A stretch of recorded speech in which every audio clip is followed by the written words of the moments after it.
গরু যদি আমাদের মা হয়, যে আমাদের জন্ম দিয়েছে, আমরা তাকে রেখেছি একটা ঘরে, একটা খাটে, একটা বিছানায়।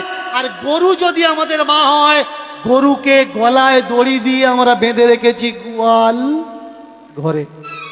আপনি পারবেন আপনার মার গলায় দড়ি দিয়ে গোয়াল ঘরে বেঁধে রাখতে? পারবেন না। মাকে মা বলছেন, কিন্তু কর্তব্যের সময় গলায় দড়ি বেঁধে তাকে গোয়াল ঘরে রেখে দিচ্ছেন। বলুন, গরুকে কারা অপমান করছে? মুসলমানরা নাকি হিন্দুরা? গরু যদি মা হয়, বলুন তো গরুর ছেলে মানে বাছুরটা কে হবে? ছোট ভাই হবে। মার পেটে যে হয় সে তো ভাই হয়। এবার বলুন, গরুর বাছুর হলে, বাছুরটা যদি আমার ছোট ভাই হলো, 21 দিন পরে গিয়ে প্রথম দোয়াটা কতদিন দেন? কতদিন পরে দেন? 21 দিন না? তাহলে আপনার মা যদি আপনার ছোট ভাইকে জন্ম দিত, 21 দিন পরে আপনার ছোট ভাইয়ের গলায় দড়ি দিয়ে পাশে বেঁধে রেখে আপনার মায়ের জননীর গর্ভধারিণীর দুধ দুয়ে বিক্রি করতে পারতেন? আমাকে বলবেন না যে আমি হিন্দু ধর্মের অপমান করছি। আমি প্রশ্ন করছি, আমি জানি না, আমি অবোধ শিশু। আপনাদের কাছে জানতে চাচ্ছি কোনটা করা উচিত আর কোনটা করা উচিত নয়। বলুন তো, গরু যদি আমাদের মা হবে, অনেকে বলে গরু দুধ দেয়, গরু দুধ দেয়। ভালো করে শুনুন, গরু কখনো দুধ দেয় না। বাছুরকে বেঁধে, গরুকে বেঁধে আমরা দুধ বের করে নিই। গরু আমাদের দুধ দেয় না, অচেরায় পড়ে দুধ বের করতে বাধ্য করাই। আর যদি দুধ না দেয়, লাথি মারে আমরা কি করি? সামনের পা বাঁধি, পিছনের পা বাঁধি। বলুন, যাকে মা বলে ডাকছেন, এই ব্যবহারটা যার সঙ্গে দিচ্ছেন, সত্যি কি ঠিক ব্যবহার দিচ্ছেন? এবার বলুন তো, যাকে মা বললেন, এটা আমার মা, চলে যাবেন ইউপির দিকে, বিহারের দিকে। এই সরকার বন্ধ করে দিয়েছে গরু কেনা বেচা। কোটি কোটি, লাখো লাখো, সাইকড়ো গরু রাস্তায় ঘুরছে, আর ওর খেতে ঢুকছে। ক্ষেতের মালিকরা চতুর্দিকে ইলেকট্রিকের তার ঘুরিয়ে দিয়ে রেখেছে, কারেন্টের তার, ঝটকা লাগবে আর গরুগুলো চলে আসবে। গরু যদি মা হবে, তাদের রাখার ব্যবস্থা না করে রাস্তায় যারা ছেড়ে দেয়, কেন? গরু দুধ দিচ্ছে না, বিক্রি করা যাবে না, রাস্তায় ছেড়ে দিতে হবে।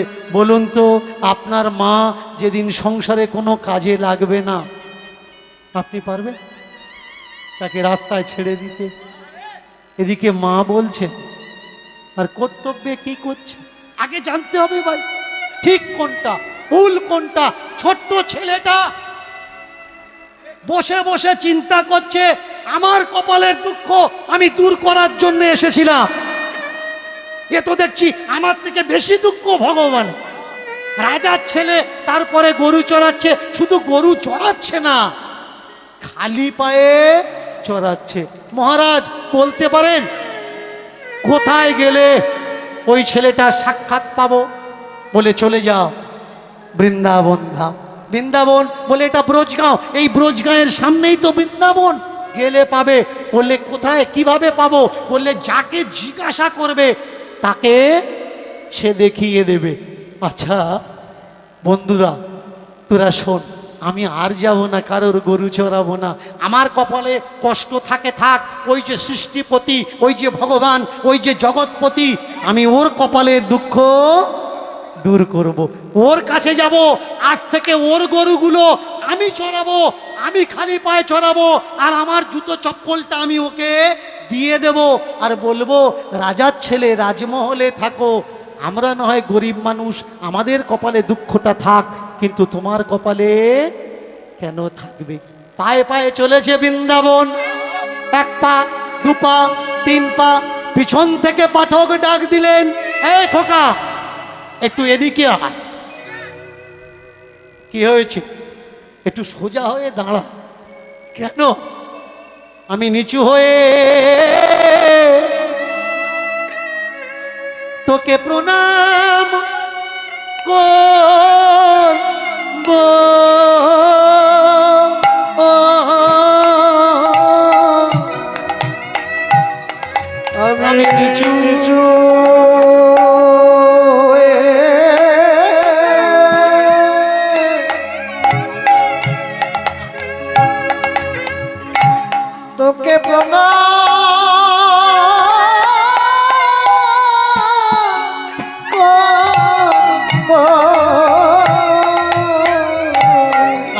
নিচু হয়ে তোকে প্রণাম করব।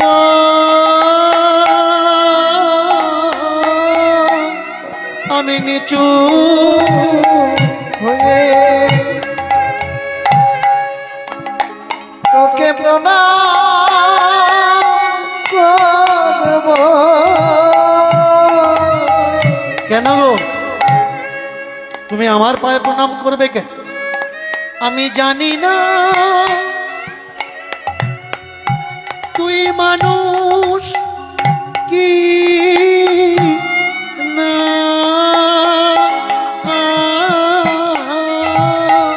আমি নিচু হয়ে তোকে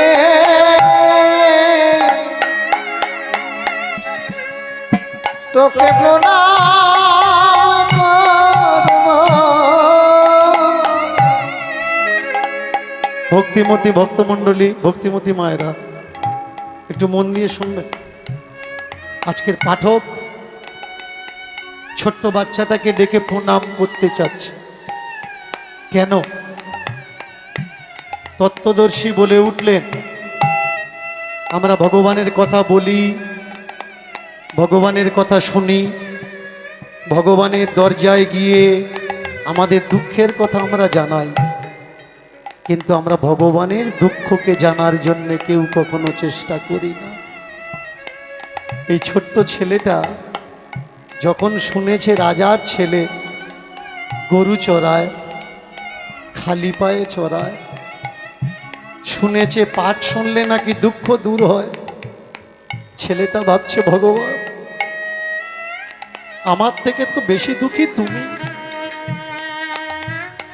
তোমার কথা শুনে দুঃখ দূর করতে এলাম, আর তোমার দুঃখ শুনে আমার দুঃখ আমি ভুলে গেলাম।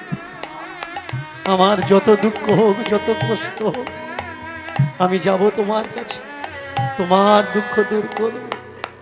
পায়ে পায়ে পায়ে পায়ে চলেছেন বৃন্দাবনের দিকে। ডাক দিলে, শোনো শোনো শোনো আজ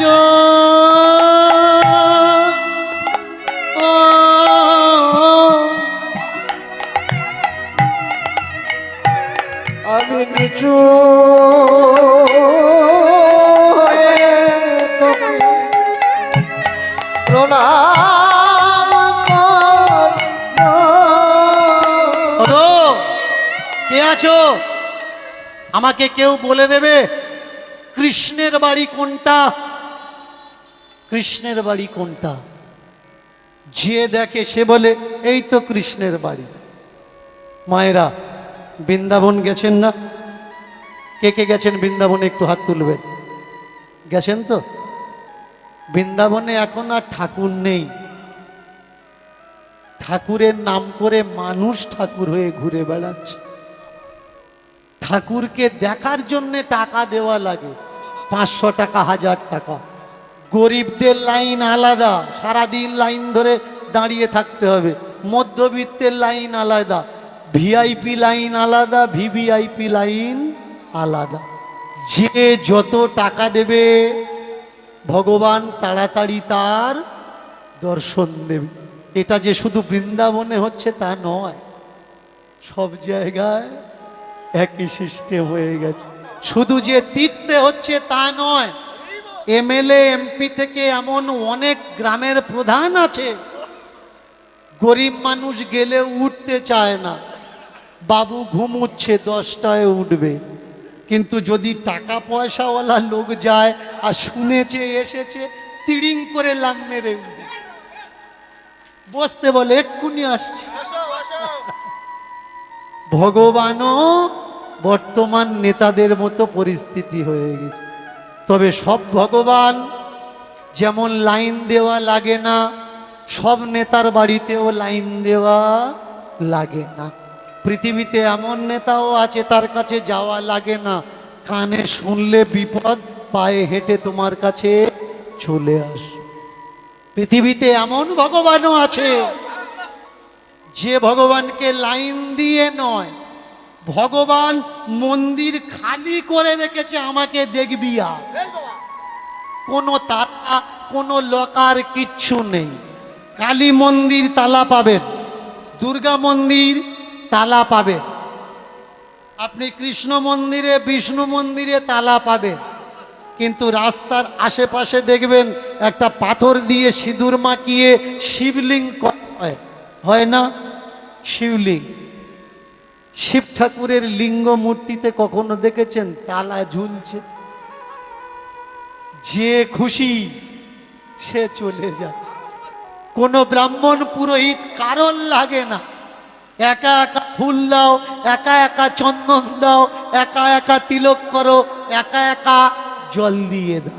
ওপারে যেতে পারছো না ভিড়, এপারে একটা পাথর তুলে নাও, তার মাথায় জল দাও।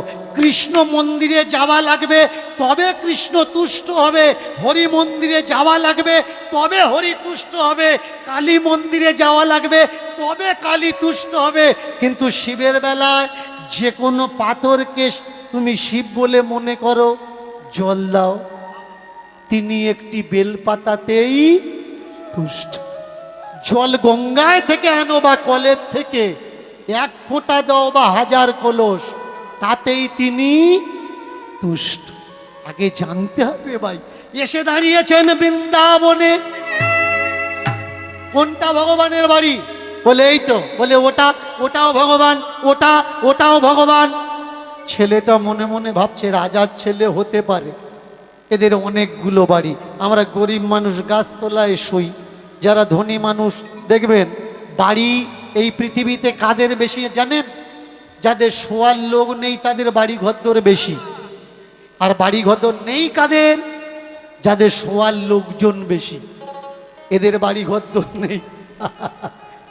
ছেলেটা বললে ভগবান হতে পারে রাজার ছেলে, তাই এতগুলো বাড়ি। একেবারে গট গট গট গট করে উঠেছে, উঠে বলে ও কানাই, ও কানাই, ও কানাই, ও কৃষ্ণ। কৃষ্ণ যেন একেবারে তার বন্ধু। আরতি চলছিল, আরতি করতে করতে পুরোহিত পিছন দিকে তাকিয়ে দেখে সর্বনাশ, এ কে রে? কৃষ্ণ কৃষ্ণ করে ডেকে ডেকে মন্দিরের ভিতরে ঢুকছে। আরতির প্রদীপটার, এই কি হয়েছে রে, তোর কি দরকার? বলে তোমাদের কৃষ্ণ গরু চড়ায়? বললে হ্যাঁ চড়ায়। তোমাদের কৃষ্ণ খালি পায়ে বৃন্দাবনে যায়? বললে হ্যাঁ যায়। আজ থেকে ও গরু আর চড়াবে না, আমি ওর গরুগুলো চড়াবো। আজ থেকে ও খালি পায়ে যাবে, নাই না, আমার চপ্পল দুটো ওকে দিয়ে দাও। আরতি করে আরতি ফেলে দেখে সে বললে ইয়ে খেয়ে জুতো পায়ে ঠাকুর ঘরে উঠেছে, এই নাম নাম। বুকে হাত দিয়ে ঠেলা মেরেছে। যেই ঠেলা মেরেছে উপরে সিঁড়ি থেকে গড়িয়ে গড়িয়ে গড়িয়ে গড়িয়ে নিচে পড়েছে। নিচে দেখবেন বৃন্দাবনে আপনি কারোর দেখা পান বা না পান, দুটো প্রাণী আপনি দেখতে পাবেন। যদি চশমা টুপি পরে যান, কেড়ে নিয়ে চলে যাবে, তার নাম হচ্ছে বাঁদর। আপনি ব্যাগ নিয়ে যাবেন, হনুমান নয়, বাঁদর। চশমা টুপিও কেড়ে নিয়ে যাবেই যাবে। দেখবেন ওর কাছে লোক দাঁড়িয়ে আছে চশমা এনে দেওয়ার জন্যে। চশমা নিয়ে চলে যাচ্ছে, 10 টাকা 10 টাকা, যত দূরে যাবে রেট বাড়াবে, 20 টাকা, 30 টাকা। আপনি যেই বলবেন এনে দিন, চশমা ছাড়া তো আমি দেখতে পাবো না। সঙ্গে সঙ্গে ব্যাকেটে চানা রাখা আছে, ছোলা ভাজা, বের করে ফেলে দিয়ে বাঁদর কাছে ফেলে দেবে। বাঁদর চশমা ফেলে দিয়ে ছুটে এসে ছোলা খাবে, চশমা গুড়িয়ে দিয়ে আপনার কাছে দিয়ে 50 টাকা নিয়ে চলে যাবে। বাঁদর আর এইগুলো দেখে মনে হবে এদের ভিতরে সেটিং করা আছে, আমি নিয়ে চলে যাব আর তুই দামটা তাকিয়ে দেখো। আর একজনকে দেখতে পাবেন, সেটা কারা? ভগবান মন্দিরের দরজা বন্ধ থাকবে, কিন্তু সিঁড়ির দুপাশে বসে আছে। ভগবানের নামে কিছু দে দে, রামের নামে কিছু দে দে, কৃষ্ণের নামে কিছু দে দে। চিন্তা করেছেন যারা বলেন দীনকৃষ্ণ ঠাকুর ভগবানকে অপমান করছে? ভগবান আমি অপমান করছি না, মন্দিরে দাঁড়িয়ে পূজা করা এই পুরোহিতটা ভগবানের অপমান করছে। ভগবানের দরজার সামনে বসে থালা বাজিয়ে ভিক্ষা করা, ওই ভিখারিটা ভগবানকে অপমান করছে। আমরা ভগবানের কাছে যাই, ভগবানের কাছে হাত পেতে চাই। বলুন তো, মন্দিরের ভগবান সত্যি যদি কিছু দেওয়ার ক্ষমতা থাকতো, তাহলে মন্দিরের সামনে ডিশ থালা নিয়ে কি এরা বসে থাকতো? আপনি তো একদিন গিয়ে যাচ্ছেন, আপনি তো একদিন গিয়ে যাচ্ছেন, আর যেদিন থেকে মন্দিরটা হয়েছে ওরা সেই দিন থেকে মন্দিরের সামনে বসে ভগবানের নামে চেয়ে যাচ্ছে। ভিক্ষা তোমার দরকার, টাকা তোমার দরকার, তুমি চাও না মানুষ তোমাকে সাহায্য করবে, কিন্তু ভগবানের নামে ভাই কেন চাচ্ছ? এটা তোমার চাওয়া উচিত না। উপর থেকে নিচে পড়ে এক ভিখারি থালার উপরে পড়েছে, ভিখারি থালার উপরে পড়ে ভগবানকে বলছে, আমি তোমার দুঃখ দূর করতে এলাম, আর তোমার দরজার দাড়ি প্রহরী দিয়ে তুমি আমার ধাক্কা মেরে বাড়ির থেকে তাড়িয়ে দিচ্ছ। ভিখারিটা বললে, কে প্রহরী? ও প্রহরী না, তুমি যাকে ভগবান বলছো ওরা ভগবানেরও ভগবান। ওরা ভগবানের স্বাধীনতা বলে কিচ্ছু রাখেনি। ভগবান কখন খাবে ওটা পুরোহিতের ওপরে নির্ভর করছে। ভগবান কখন শোবে ওটা পুরোহিতের ওপরে নির্ভর করছে। ভগবান কখন চান করবে ওটা পুরোহিতের ওপরে নির্ভর করছে। ভগবান মন্দির থেকে কখন বেরোবে ওটা পুরোহিতের ওপরে নির্ভর করছে। যারা বলছে ভগবানকে বিশ্বাস করো, ভগবানকে বিশ্বাস করো, ভগবানকে বিশ্বাস করো, হিসেব মিলিয়ে নিন। আপনি তো ভগবানকে বিশ্বাস করেন, কিন্তু ওরা ভগবানকে বিশ্বাস করে না। আপনি বলবেন, বাবা কিভাবে? শোনো, মন্দিরে চলে যাবে, আশ্রমে চলে যাবে, চলে যাবে বড় বড় তীর্থে, গিয়ে দেখবে ঠাকুরের সামনে প্রণামী বক্স রাখা আছে। তুমি ভগবানকে বিশ্বাস করো, তাই প্রণামী বক্সে 5-10 টাকা দিয়ে প্রণাম করলে ঠাকুর তোমার কাজে আসবে। ওই প্রণামী বক্সটা টাকা ঠাকুরের কাজে আসে না, বাক্সটা যারা রেখেছে তাদের কাজেই আসে। যারা বলছে ভগবানকে বিশ্বাস করে প্রণামী দাও, তারা ভগবানকে বিশ্বাস করে না। প্রমাণ কি? ওরা যদি ভগবানকে বিশ্বাস করত, প্রণামী বক্সে ভগবানের নামে তালাটা ওরা লাগাতো না। ওরা জানতো ভগবানের টাকা কে নিবি নে, নিলে তোর অবস্থা খারাপ হবে। ওরা জানে ভগবানের নামে নিলেও হয় না, ভগবানের টাও নিলে হয় না। একটা ভগবানের বাড়ি খারাপ, এ বাড়িতে কেন আসতে, এ বাড়িতে কেন যাবে? ওই যে আরেকটা বাড়ি আছে, আর এক বাড়ি চলে যাও।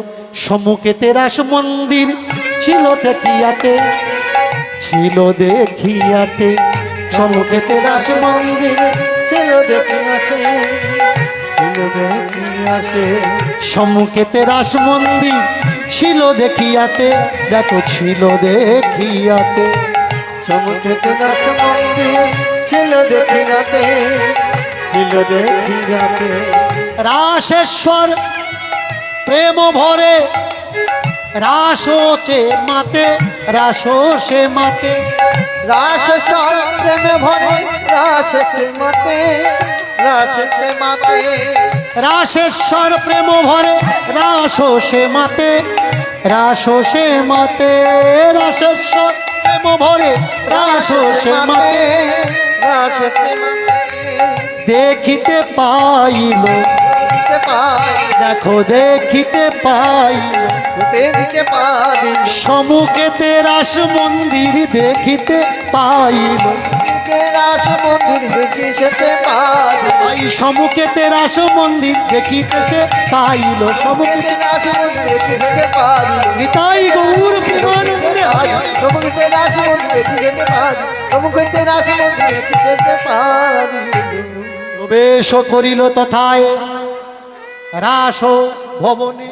আহা, গুরু যদি আমাদের মা হয়, যে আমাদের জন্ম দিয়েছে, আমরা তাকে রেখেছি একটা ঘরে, একটা খাটে, একটা বিছানায়। আর গরু যদি আমাদের মা হয়, গরুকে গলায় দড়ি দিয়ে আমরা বেঁধে রেখেছি গোয়াল ঘরে। আপনি পারবেন আপনার মার গলায় দড়ি দিয়ে গোয়াল ঘরে বেঁধে রাখতে? পারবেন না। মাকে মা বলছেন, কিন্তু কর্তব্যের সময় গলায় দড়ি বেঁধে তাকে গোয়াল ঘরে রেখে দিচ্ছেন। বলুন, গরুকে কারা অপমান করছে, মুসলমানরা নাকি হিন্দুরা? গরু যদি মা হয়, বলুন তো গরুর ছেলে মানে বাছুরটা কে হবে? ছোট ভাই হবে। মার পেটে যে হয় সে তো ভাই হয়। এবার বলুন, গরুর বাছুর হলে বাছুরটা যদি আমার ছোট ভাই হলো, 21 দিন পরে গিয়ে প্রথম দোয়াটা কতদিন দেন? কতদিন পরে দেন? 21 দিন না? তাহলে আপনার মা যদি আপনার ছোট ভাইকে জন্ম দিত, 21 দিন পরে আপনার ছোট ভাইয়ের গলায় দড়ি দিয়ে পাশে বেঁধে রেখে আপনার মায়ের জননীর গর্ভধারিণীর দুধ দুয়ে বিক্রি করতে পারতেন? আমাকে বলবেন না যে আমি হিন্দু ধর্মের অপমান করছি। আমি প্রশ্ন করছি, আমি জানি না, আমি অবোধ শিশু। আপনাদের কাছে জানতে চাচ্ছি কোনটা করা উচিত আর কোনটা করা উচিত নয়। বলুন তো, গরু যদি আমাদের মা হবে, অনেকে বলে গরু দুধ দেয়, গরু দুধ দেয়। ভালো করে শুনুন, গরু কখনো দুধ দেয় না।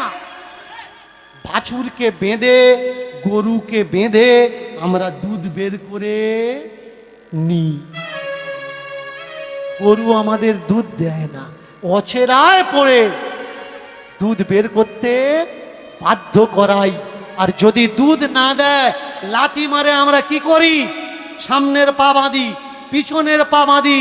বলুন, যাকে মা বলে ডাকছেন, এই ব্যবহারটা যার সঙ্গে দিচ্ছেন, সত্যি কি ঠিক ব্যবহার দিচ্ছেন? এবার বলুন তো, যাকে মা বললেন, এটা আমার মা, চলে যাবেন ইউপির দিকে, বিহারের দিকে। কি সরকার বন্ধ করে দিয়েছে গরু কেনা বেচা। কোটি কোটি, লাখো লাখো, সাইকড়ো গরু রাস্তায় ঘুরছে, আর ওর খেতে ঢুকছে। ক্ষেতের মালিকরা চতুর্দিকে ইলেকট্রিকের তার ঘুরিয়ে দিয়ে রেখেছে, কারেন্টের তার, ঝটকা লাগবে আর গরুগুলো চলে আসবে। গরু যদি মা হবে, তাদের রাখার ব্যবস্থা না করে রাস্তায় যারা ছেড়ে দেয়, কেন? গরু দুধ দিচ্ছে না, বিক্রি করা যাবে না, রাস্তায় ছেড়ে দিতে হবে। বলুন তো, আপনার মা যেদিন সংসারে কোনো কাজে লাগবে না, আপনি পারবেন তাকে রাস্তায় ছেড়ে দিতে? এদিকে মা বলছে, আর কর্তব্যে কি করছে আগে জানতে হবে ভাই, ঠিক কোনটা ভুল কোনটা। ছোট্ট ছেলেটা বসে বসে চিন্তা করছে, আমার কপালের দুঃখ আমি দূর করার জন্য এসেছিলাম। এ তো দেখছি আমার থেকে বেশি দুঃখ ভগবান। রাজার ছেলে, তারপরে গরু চড়াচ্ছে। শুধু গরু চড়াচ্ছে না, খালি পায়ে চড়াচ্ছে। মহারাজ বলতে পারেন কোথায় গেলে ওই ছেলেটার সাক্ষাৎ পাবো? বলে চলে যাও বৃন্দাবন ধাম। বৃন্দাবন বলে এটা ব্রজগাঁও, এই ব্রজগাঁয়ের সামনেই তো বৃন্দাবন, গেলে পাবে। বললে কোথায়, কিভাবে পাবো? বললে যাকে জিজ্ঞাসা করবে তাকে সে দেখিয়ে দেবে। আচ্ছা বন্ধুরা, তোরা শোন, আমি আর যাব না, কারোর গরু চড়াবো না। আমার কপালে কষ্ট থাকে থাক, ওই যে সৃষ্টিপতি, ওই যে ভগবান, ওই যে জগৎপতি, আমি ওর কপালের দুঃখ দূর করব। ওর কাছে যাব, আজ থেকে ওর গরুগুলো আমি চড়াবো, আমি খালি পায়ে চড়াবো, আর আমার জুতো চপ্পলটা আমি ওকে দিয়ে দেব, আর বলবো রাজার ছেলে রাজমহলে থাকো, আমরা না হয় গরিব মানুষ, আমাদের কপালে দুঃখটা থাক, কিন্তু তোমার কপালে কেন থাকবে? পায়ে পায়ে চলেছে বৃন্দাবন। 1 পা, 2 পা, 3 পা, পিছন থেকে পাঠক ডাক দিলেন, এই খোকা একটু এদিকে আয়। কি হয়েছে? একটু সোজা হয়ে দাঁড়া। কেন? আমি নিচু হয়ে তোকে প্রণাম করব।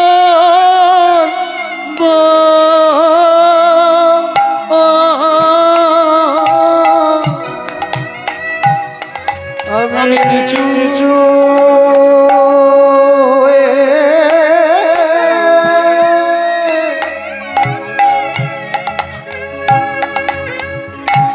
তোকে প্রণাম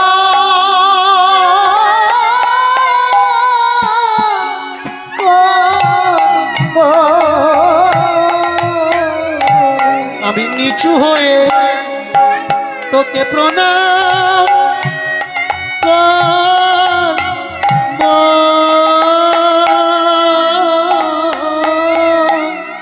আমি নিচু হয়ে তোকে প্রণাম করব।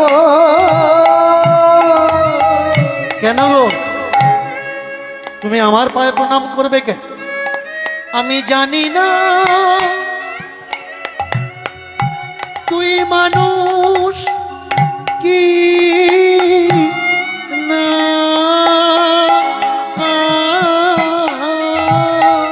আমি নিচু হয়ে তোকে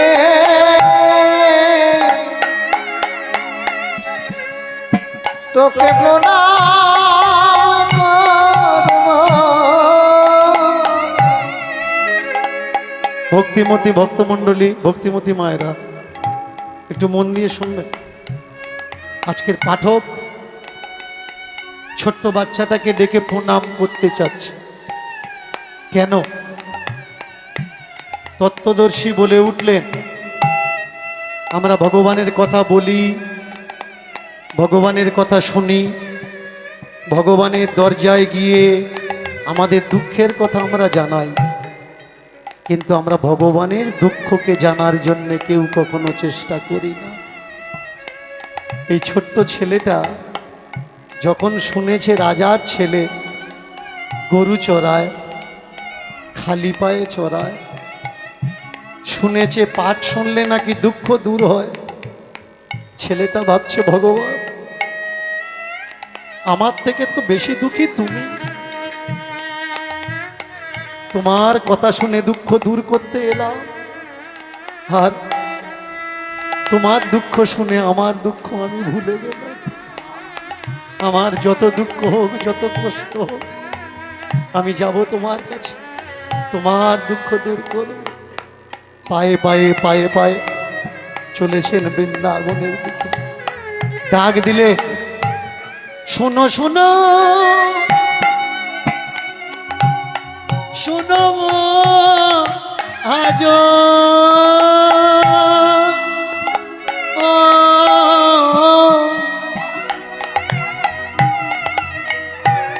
আমি নিচু হয়ে তোকে প্রণাম করব। ওগো, কে আছো? আমাকে কেউ বলে দেবে কৃষ্ণের বাড়ি কোনটা? কৃষ্ণের বাড়ি কোনটা? যে দেখে সে বলে এই তো কৃষ্ণের বাড়ি। মায়েরা বৃন্দাবন গেছেন না? কে কে গেছেন বৃন্দাবনে একটু হাত তুলবে। গেছেন তো? বৃন্দাবনে এখন আর ঠাকুর নেই, ঠাকুরের নাম করে মানুষ ঠাকুর হয়ে ঘুরে বেড়াচ্ছে। ঠাকুরকে দেখার জন্যে টাকা দেওয়া লাগে, 500 টাকা, 1000 টাকা। গরিবদের লাইন আলাদা, সারাদিন লাইন ধরে দাঁড়িয়ে থাকতে হবে। মধ্যবিত্তের লাইন আলাদা, ভিআইপি লাইন আলাদা, ভিভিআইপি লাইন আলাদা। যে যত টাকা দেবে ভগবান তাড়াতাড়ি তার দর্শন দেবে। এটা যে শুধু বৃন্দাবনে হচ্ছে তা নয়, সব জায়গায় একই সিস্টেম হয়ে গেছে। শুধু যে তীর্থে হচ্ছে তা নয়, এমএলএ এমপি থেকে এমন অনেক গ্রামের প্রধান আছে, গরিব মানুষ গেলে উঠতে চায় না, বাবু ঘুমুচ্ছে 10টায় উঠবে। কিন্তু যদি টাকা পয়সাওয়ালা লোক যায় আর শুনেছে এসেছে, তিড়িং করে লাম মেরে উঠবে, বসতে বলে এক্ষুনি আসছে। ভগবানও বর্তমান নেতাদের মতো পরিস্থিতি হয়ে গেছে। তবে সব ভগবান যেমন লাইন দেওয়া লাগে না, সব নেতার বাড়িতেও লাইন দেওয়া লাগে না। পৃথিবীতে এমন নেতাও আছে তার কাছে যাওয়া লাগে না, কানে শুনলে বিপদ, পায়ে হেঁটে তোমার কাছে চলে আস। পৃথিবীতে এমন ভগবানও আছে যে ভগবানকে লাইন দিয়ে নয়, ভগবান মন্দির খালি করে রেখেছে, আমাকে দেখবি আর কোনো তালা কোনো লকার কিচ্ছু নেই। কালী মন্দির তালা পাবেন, দুর্গা মন্দির তালা পাবেন, আপনি কৃষ্ণ মন্দিরে বিষ্ণু মন্দিরে তালা পাবেন, কিন্তু রাস্তার আশেপাশে দেখবেন একটা পাথর দিয়ে সিঁদুর মাখিয়ে শিবলিঙ্গ করা হয়, হয় না? শিবলিঙ্গ, শিব ঠাকুরের লিঙ্গ মূর্তিতে কখনো দেখেছেন তালা ঝুলছে? যে খুশি সে চলে যায়, কোনো ব্রাহ্মণ পুরোহিত কারণ লাগে না। একা একা ফুল দাও, একা একা চন্দন দাও, একা একা তিলক করো, একা একা জল দিয়ে দাও। ওপারে যেতে পারছো না ভিড়, এপারে একটা পাথর তুলে নাও, তার মাথায় জল দাও। কৃষ্ণ মন্দিরে যাওয়া লাগবে, তবে কৃষ্ণ তুষ্ট হবে। হরি মন্দিরে যাওয়া লাগবে, তবে হরি তুষ্ট হবে। কালী মন্দিরে যাওয়া লাগবে, তবে কালী তুষ্ট হবে। কিন্তু শিবের বেলায় যে কোনো পাথরকে তুমি শিব